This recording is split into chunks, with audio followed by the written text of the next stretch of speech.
अस्सलाम वालेकुम व्यूअर्स। आज की इस वीडियो के अंदर हम बात करने जा रहे हैं अपने फॉर लूप के बारे में। लास्ट वीडियो के अंदर हमने बात की थी अपने वाइल लूप के बारे में, हम वाइल लूप को किस तरह से यूज़ कर सकते हैं अपने प्रोग्राम के अंदर, देन वाइल लूप को यूज़ करने के क्या क्या बेनिफिट्स होते हैं, ये सारी बातें हमने डिटेल में डिस्कस की थी उस वीडियो के अंदर। आई होप कि आपने वो वीडियो वॉच कर ली होंगी। देन आज की इस वीडियो के अंदर हम फॉर लूप के बारे में बात करेंगे, हम फॉर लूप को किस तरह से यूज़ कर सकते हैं अपने प्रोग्राम के अंदर, देन क्या क्या बेनिफिट्स और एडवांटेजेस हैं फॉर लूप को यूज़ करने के लिए, देन फॉर लूप कब कब हम यूज़ कर सकते हैं अपने प्रोग्राम के अंदर और कब कब यूज़ नहीं कर सकते। ये सारी बातें हम डिस्कस करेंगे इन डिटेल। तो शुरू करते हैं आज की वीडियो।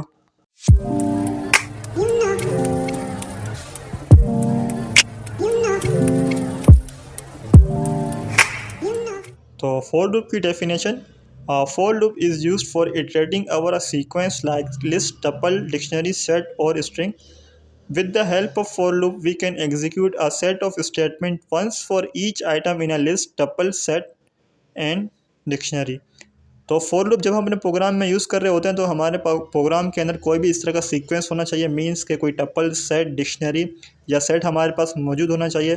देन हम उन सेट जितना भी सीक्वेंशियल टर्म होगी हम उसकी वैल्यूज़ को प्रिंट करने के लिए, उनकी वैल्यू से फर्दर ऑपरेशन परफॉर्म करने के लिए तब हम वहाँ अपने फॉर लूप का यूज़ करते हैं, ताकि जितने भी हमारे पास जो लिस्ट या सेट के अंदर जितने भी आइटम्स हैं उन्हें एट अ टाइम हमें प्रिंट करना हो, उन्हें प्रिंट करने के साथ साथ कोई और ऑपरेशन हमें परफॉर्म करना हो उन आइटम्स के साथ, तो अब वहाँ हम फॉर लूप का यूज़ करेंगे। तो ये सारी बातें हम डिटेल में डिस्कस करेंगे अपने प्रैक्टिकल के दौरान। तो चलते हैं प्रैक्टिकल की तरफ। तो यहाँ पर मैंने पाइथन की IDLE ओपन कर ली है और उसके अंदर सबसे पहले मैं एक लिस्ट क्रिएट कर देता हूँ फ्रूट्स नाम से। देन उसके अंदर मैं फ्रूट के नेम स्टोर करवा दूँगा। तो यहाँ मैं लिखता हूँ fruits, then is equals to और स्क्वायर ब्रैकेट के अंदर मैं अपने लिस्ट के आइटम स्टोर करवा दूँगा, एप्पल, बनाना, मैंगो, जो भी हो। एप्पल हो गया पहला and second one is mango, then last one is banana. और उसके बाद अगर मुझे इस लिस्ट के एलिमेंट को प्रिंट करना हो तो मुझे क्या लिखना पड़ेगा, तो वो भी मैं करता हूँ। अगर मुझे इस लिस्ट के तमाम एलिमेंट को प्रिंट करना है तो मैं लिखता हूँ प्रिंट, देन उसके जो हमारे लिस्ट का इंडेक्स होगा उसे मैं हेड करूँगा, जिस इंडेक्स को मैं हेड करूँगा उसकी वैल्यू मुझे आउटपुट में शो हो जाएगी। तो मैं यहाँ लिखता हूँ print fruits, then index zero, index zero पर जो भी आइटम है उसे प्रिंट कर दे। देन अगर मुझे तीनों आइटम प्रिंट करने लिस्ट के तो मुझे 3 मरतबा ये कोड लिखना पड़ेगा। देन तीनों की इंडेक्स वैल्यू मुझे इनिशियलाइज़ करनी पड़ेगी।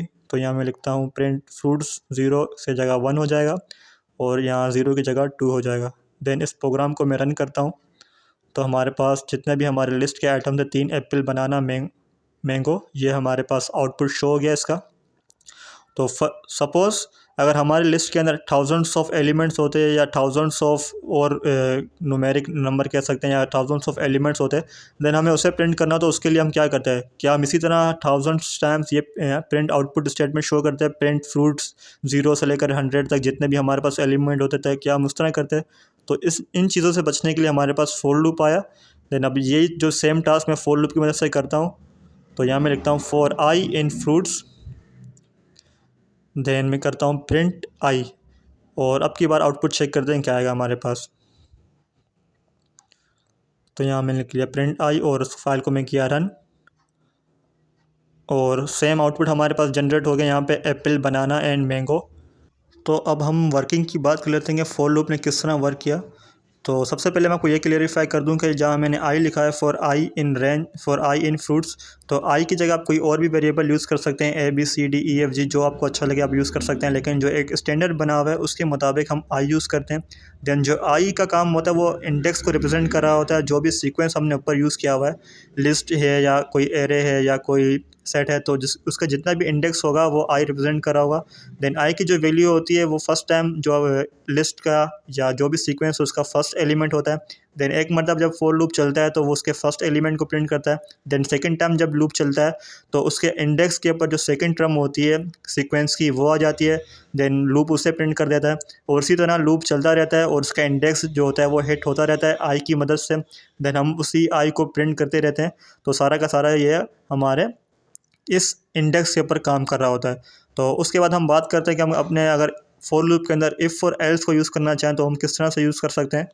तो उसके लिए मैं यहाँ लिखता हूँ if I equals to mango, तो मैंने इफ़ की क्या कंडीशन डिफाइन कर दी, if I equals to mango then break keyword का मैंने लास्ट टाइम भी आपको बताया था। ब्रेक एक कीवर्ड है जो किसी भी लूप को ख़त्म करने या उसे स्टॉप करने के लिए काम आता है।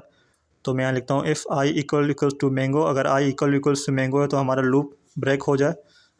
तो उसके बाद मैं यहाँ पे एल्स पार्ट भी इसका इनिशियलाइज़ कर देता हूँ। एल्स प्रिंट हो जाए हमारे पास नॉट फाउंड सच एलिमेंट, अगर इस तरह कोई एलिमेंट ही नहीं है हमारे मैंगो हमारे लिस्ट के अंदर, कोई एलिमेंट इस तरह का नहीं है, तो हमारे पास एल्स पार्ट रन हो जाएगा भाई इस तरह कोई नॉट फाउंड सच एलिमेंट।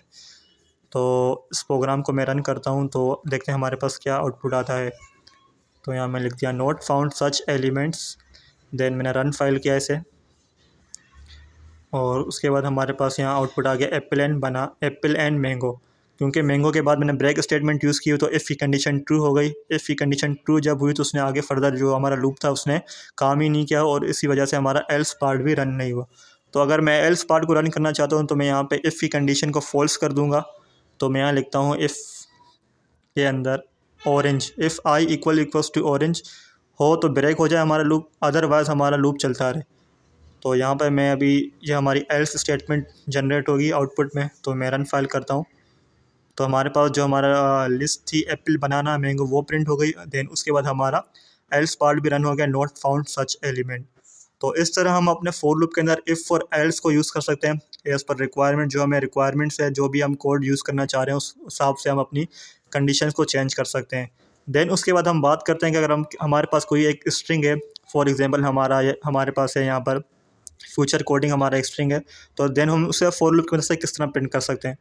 तो यहाँ मैं लिखता हूँ for I in future coding, ये स्ट्रिंग मैंने पास कर दिया और उसके बाद मैं कहता हूँ प्रिंट आई। अब सिंपल ये वही काम करेगा, जितने भी हमारे स्ट्रिंग के कैरेक्टर्स होंगे वो ये loop one by one print कर देगा। तो मैं रन फाइल करता हूँ तो हमारे पास यहाँ आउटपुट आ जाएगा, रन फाइल किया मैंने और यहाँ हमारे पास आउटपुट आ जाएगा फ्यूचर कोडिंग। देन अलग अलग जितने भी फ्यूचर कोडिंग के कैरेक्टर्स थे वो नंबर वाइज या आप कह सकते हैं वन बाय वन इसने प्रिंट कर दिए। तो अगर हम अपनी फॉर लूप की मदद से किसी भी स्ट्रिंग को हिट करना चाहते हैं तो हम उसको स्ट्रिंग को भी इनिशियलाइज़ कर सकते हैं। देन स्ट्रिंग के जितने भी कैरेक्टरिस्टिक्स हैं हम उनको भी प्रिंट कर सकते हैं। देन हम फॉर लूप के अंदर इफ़ और एल्स का भी यूज़ कर सकते हैं। देन आने वाली वीडियोज़ के अंदर हम बात कर रहे होंगे कि हम रेंज जो एक मेथड है जो कि हम फॉर लूप के अंदर यूज़ कर सकते हैं उसको हम किस तरह से यूज़ करेंगे अपने प्रोग्राम के अंदर। देन हम फॉर लूप की मदद से किसी भी नंबर का टेबल किस तरह प्रिंट कर सकते हैं। तो नेस्टेड फॉर लूप किस तरह हम प्रिंट कर सकते हैं, नेस्टेड लूप हम किस तरह यूज़ कर सकते हैं अपने प्रोग्राम के अंदर। तो ये सारी बातें हम डिस्कस करेंगे कमिंग वीडियोज़ के अंदर। तो जुड़े रहिए, मिलते हैं नेक्स्ट वीडियो में। Thanks for watching.